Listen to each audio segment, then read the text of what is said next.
Hey everybody, I wanted to make a video really quick this morning of a little bike that I'm working on.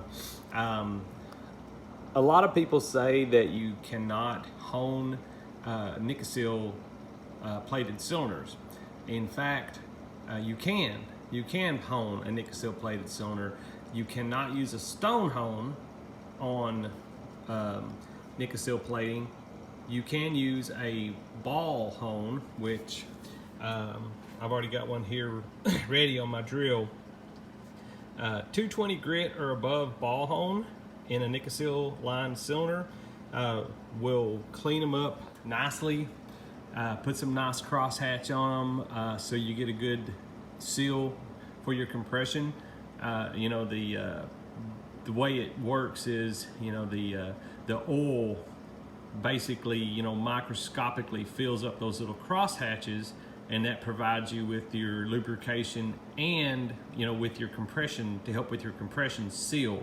And imagine that, if that those compression rings did not have any lubrication, well, that just wouldn't last, no time. They would be worn out, almost immediately, So that tiny little bit of oil that stays in those teeny tiny little crosshatch scratches is, where your lubrication and your compression seal come in. So you can look at this cylinder. It's not in too bad a shape. The plating is still there.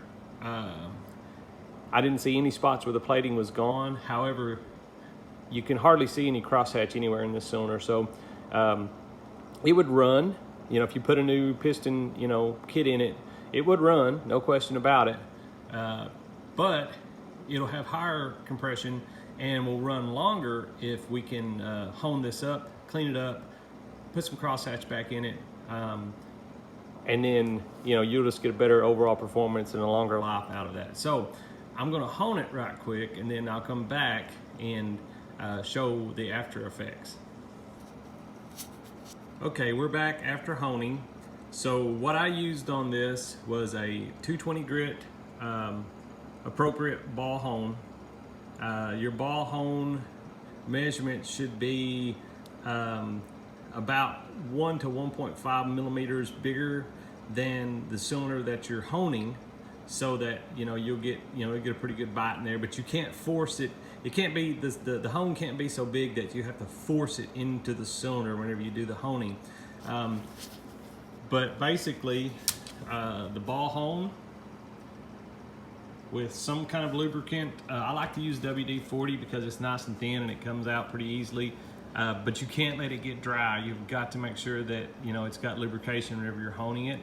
And if you look in there now, you can see we got some nice crosshatch going in there. And you can see how those little crosshatches, they go this way and they go that way, and they cross over each other, right? At about a 45-degree angle or so. And that is exactly what it's supposed to look like. It's exactly what it's supposed to look like. If you do not, like I said, if you don't hone your cylinder, yeah, it'll run, but you won't get your full advantage and benefits out of all the work and money that you're putting in to try to get, to put a new top end in. You cannot repair cylinders with a ball hone.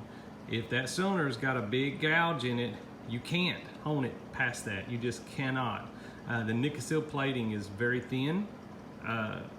You just can't go that far.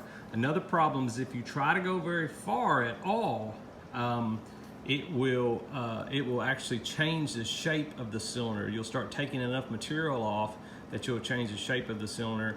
Then you'll have all kinds of other problems. So this doesn't take maybe 20 or 30 seconds in that cylinder. If you have one that maybe has a few spots on it that maybe not gouges or deep cuts, but a little mark here and there, you might go a little longer than that.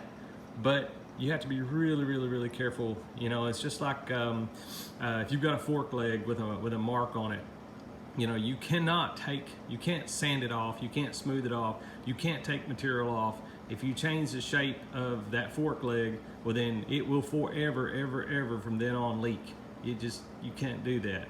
And it's the same premise with the cylinder. You cannot change the shape of that cylinder, you know, because the cylinder starts out actually a little loose, and then they actually get narrower as they go up toward the top of the stroke, you know, to up the compression, you know, to make the seal better, you know, as the piston comes up.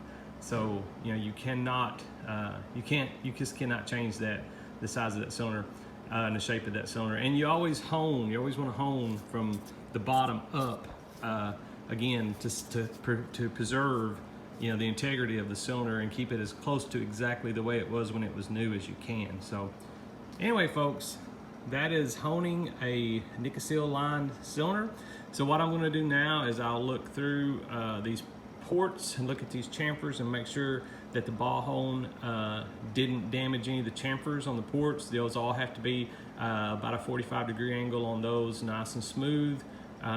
If you've got a nick in the chamfers on the ports, you know, that's just waiting to catch a ring and give you all kinds of problems.